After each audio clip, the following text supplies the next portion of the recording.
भीम को क्यों मारना चाहती थी द्रौपदी। दोस्तों चलिए जानते हैं महाभारत की रहस्यमय कहानी। महाभारत काल के ऐसे कई रहस्य हैं जिन्हें बहुत कम लोग जानते हैं।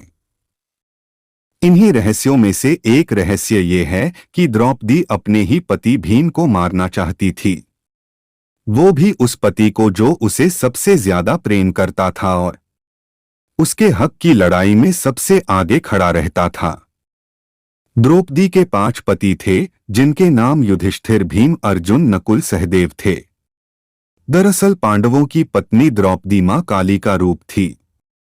इस बात का ज्ञान अर्जुन को था, जिसके बाद एक दिन अर्जुन द्रौपदी के कक्ष में गए।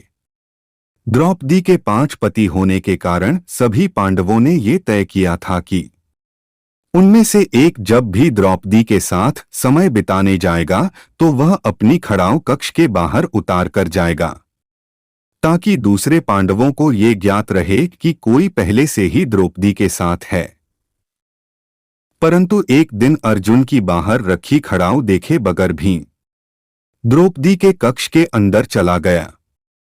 जैसे ही भीम कक्ष के अंदर गया वैसे ही उसने देखा कि वहां अर्जुन पहले से ही मौजूद था और वो द्रौपदी के पैर दबा रहा था।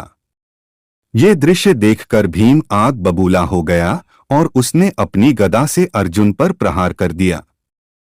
द्रौपदी के कक्ष में शोर सुनाई देने पर युधिष्ठिर वहां पहुंचते हैं और भीम से कहते हैं कि ये तुम क्या कर रहे हो, अर्जुन को क्यों मार रहे हो। तब भीम युधिष्ठिर को बताते हैं कि उन्होंने अर्जुन को इसलिए मारा क्योंकि वो द्रौपदी के पांव दबा रहा था। भीम ने कहा, क्या कोई पति अपनी पत्नी के पैर दबाता है भला। युधिष्ठिर को भी ये ज्ञात था कि द्रौपदी मां काली का रूप हैं, इसलिए वह भीम को चुप कराते हुए कहते हैं कि भीम, ये अर्जुन और द्रौपदी का आपसी प्रेम भाव है, हमें इसके बीच में नहीं पड़ना चाहिए। बड़े भाई द्वारा ये बात सुनने के बाद भीम रूठकर महल के बाहर चले जाते हैं। लेकिन भीम अभी भी इस बात से क्रोधित थे कि अर्जुन ने ऐसा क्यों किया। क्रोधवश भीम अब महल में कभी वापस नहीं आना चाहता था। वो सुबह से रथ लेकर चलते चलते जंगल में पहुंच गया। जंगल में पहुंचते ही रात हो जाती है। ऐसे में भीम एक पेड़ के नीचे विश्राम करने बैठ जाते हैं। तब वहां आधी रात्रि एक व्यक्ति आता है और घास के मैदान में पानी देने लगता है। उस व्यक्ति द्वारा ऐसा करने पर भीम वहीं पेड़ के नीचे बैठे हुए ये सब देख रहा था। धीरे धीरे वहां जंगल में एक सभा लगने लगती है। इस सभा में भगवान शिव, ब्रह्मा जी और इंद्रदेव समेत कई देवता शामिल होते हैं। इस सभा को भगवान श्री कृष्ण संबोधित कर रहे हैं। तभी भीम देखते हैं कि इस सभा में द्रौपदी आती है और उसका मुंह खून से सना होता है। द्रौपदी के एक हाथ में खप्पर और दूसरे हाथ में कटार होती है। द्रौपदी को अपने पतियों के बिना अकेली जंगल में देखकर भीम आग बबूला हो जाता है। लेकिन वो वहीं बैठकर ये सब देख रहा था। विकराल रूप में आई द्रौपदी सभा में सबके सामने कहती है, माधव मेरे सखा हैं और उन्होंने मुझे ये वचन दिया है कि वह मेरा ये खप्पर खून से भरवाएंगे। इसके बाद द्रौपदी कुछ ऐसा कहती हैं कि भीम उसे सुनकर दंग रह जाते हैं। द्रौपदी कहती है कि मैं चाहती हूं कि मेरा आधा खप्पर भीम के रक्त से भरे और आधा कुरुवंश के रक्त से भरे। ये सुनने के बाद भीम को द्रौपदी का सच ज्ञात हो जाता है। वो जान जाता है कि द्रौपदी हवनकुंड से जन्मी मां काली का रूप है। वो हम 5 पांडव और भगवान कृष्ण की सहायता से पृथ्वी पर पापियों का नाश करने आई है। द्रौपदी द्वारा अपने खून से खप्पर भरने की बात सुनकर भीम डर जाता है और वो सभा खत्म होने के बाद डरते हुए श्री कृष्ण के पास जाकर कहता है, मैंने सभा में जो कुछ भी हुआ है वो सब अपनी आंखों से देखा है। कृपा करके आप मुझे मेरे प्राण कैसे बचाए जाएं, उसका उपाय बताएं। भीम की प्रार्थना सुनकर श्री कृष्ण कहते हैं, भीम द्रौपदी का जन्म पापियों का विनाश करने के लिए हुआ है।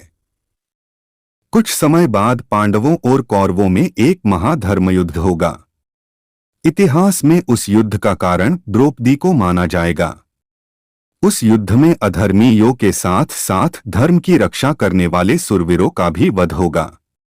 अगर तुम उस युद्ध में बचना चाहते हो तो जैसा मैं कहता हूं वैसा ही करो।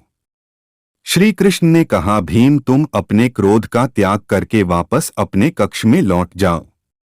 तुम्हें भोजन अधिक प्रिय है और द्रौपदी को तुम सबसे अधिक प्रिय हो, क्योंकि द्रौपदी के चिरहरण के अपमान का बदला लेने के लिए तुमने दुशासन के रक्त को पीने की और दुर्योधन की जंगा तोड़ने की कसम खाई है। श्री कृष्ण भीम से कहते हैं, कल सुबह होते ही तुम अपने भोजन का त्याग कर देना। जब तक द्रौपदी तुम्हें भोजन के लिए मनाने ना आए तब तक तुम्हें भोजन नहीं करना है। अगले दिन जैसा श्री कृष्ण ने कहा वैसा ही भीम ने किया। माता कुंती और चारों भाई युधिष्ठिर, अर्जुन, नकुल और सहदेव के लाख मनाने पर भी भीम ने भोजन नहीं किया। तब द्रौपदी ने आकर भीम को भोजन ग्रहण करने का आग्रह किया। तब भीम ने जैसा श्री कृष्ण के कहा वैसा ही द्रौपदी को कहा। भीम ने कहा, अगर तुम मुझे एक वचन दोगी तब ही मैं भोजन ग्रहण करूंगा, वरना नहीं करूंगा। भीम की बातों से विवश होकर द्रौपदी ने भीम को वचन मांगने को कहा। तब भीम ने द्रौपदी से वचन मांगा कि तुम आने वाले महाभयंकर समय में हम पांचों पांडव को बख्श दोगी। द्रौपदी ने भीम को मनचाहा वचन देकर भोजन के लिए मना लिया। दोस्तों, अगर भीम द्रौपदी से ये वचन नहीं मांगते तो महाभारत के युद्ध में कौरवों के साथ साथ पांडव भी मारे जाते। इस युद्ध में द्रौपदी के कुख से जन्म लेने वाले उनके 5 पुत्र भी अश्वत्थामा के छल के कारण मारे गए थे।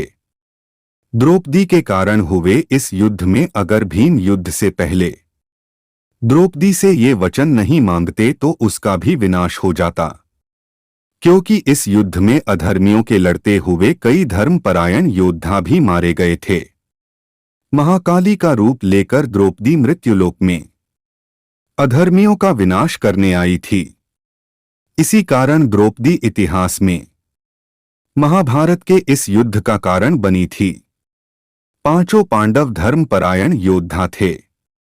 अगर इस धर्म युद्ध में भीम मारा जाता तो उसकी मृत्यु का कारण द्रौपदी को ही बताया जाता। इसीलिए दोस्तों कहते हैं कि भीम को द्रौपदी क्यों मारना चाहती थी।